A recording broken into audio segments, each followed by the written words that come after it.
In addition to firewalls, there are also network intrusion detection systems. These are programs or devices that analyze data sent over the network in real time. On the basis of predefined patterns or anomalies from the baseline, they notify the user or autonomously take preventative actions. The simplest network intrusion detection systems analyze traffic against certain characteristics. Some programs create packets in a way that differs from the RFC standard. The foremost example of that is a TCP scan called the Xmax tree, which has the flags in the TCP header set in a nonsensical way. No host would send packets with flags set that way. Another example is the null scan. In this case, all of the TCP header flags are turned off. Network intrusion detection systems analyze packet headers, looking for anomalies. Thanks to that, they can identify a program which an attacker used, for example, to perform a scan. Each of these programs corrupts packets in a distinctive way. More and more network intrusion detection systems in use are intelligent systems. They learn the behaviors of the users of the network they protect. A system in the learning mode collects data about the user's activity in the network. Based on this, it creates a signature. We're not talking here about the signature in the sense of the combination of two header fields. Rather, it may include information that, for example, a user John Doe receives more data than he sends. The ratio of packets downloaded to the packets sent is 3:1.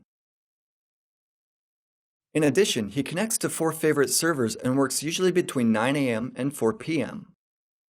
If the same user starts sending data at 11 p.m., downloading very little, and in addition sending the data from a database server which he has not connected to before, his behavior will be inconsistent with the characteristic calculated beforehand by the intrusion detection system.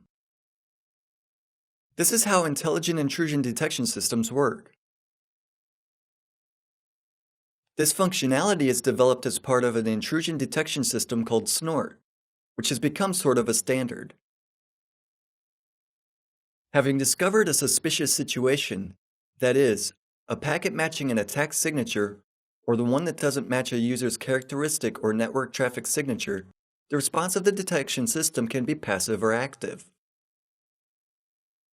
A passive response consists of recording the attack and signaling it to the administrator.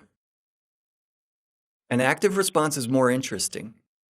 In an active response, the communication channel is immediately interrupted as a result of an interference with the TCP session.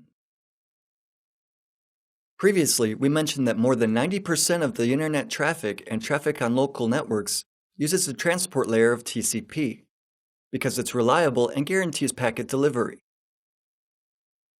The session can be terminated by the commands of fin or reset. Discussing network intrusion detection systems, we should mention traps they use. Such traps are called honeypots. These are special systems run in order to attract attackers. One of their main advantages is that they are not production systems.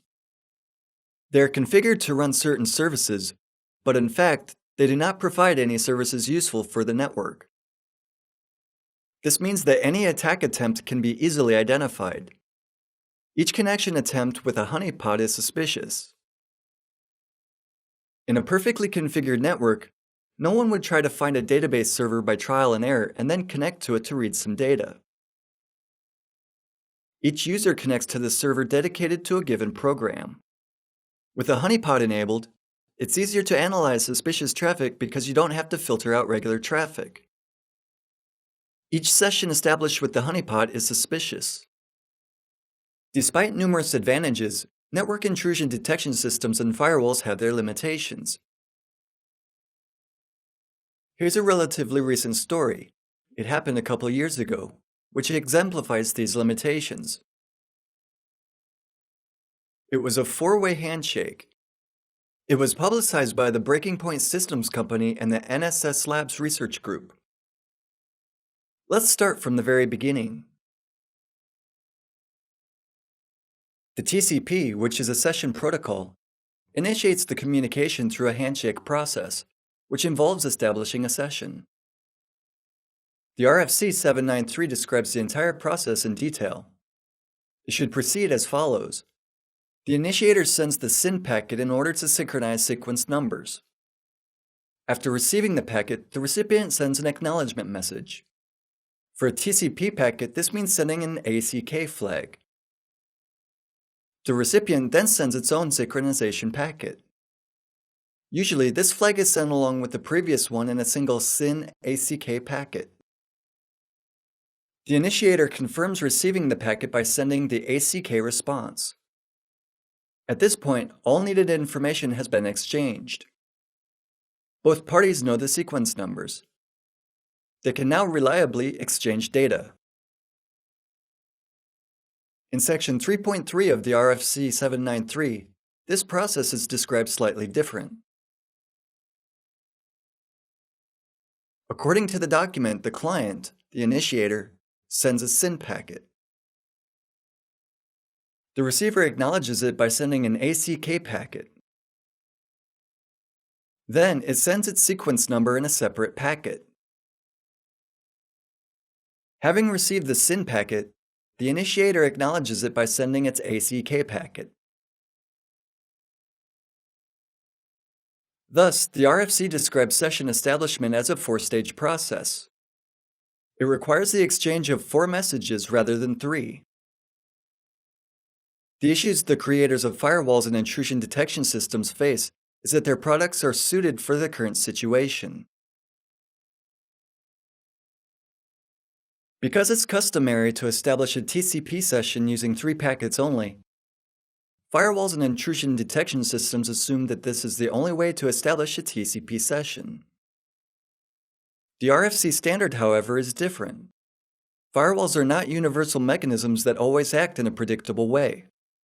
They are configured with specific situations in mind. If someone can look at the situation from a different perspective, and hackers are people who can easily find a different perspective, then the assumptions underlying the design of a device turn out to be wrong.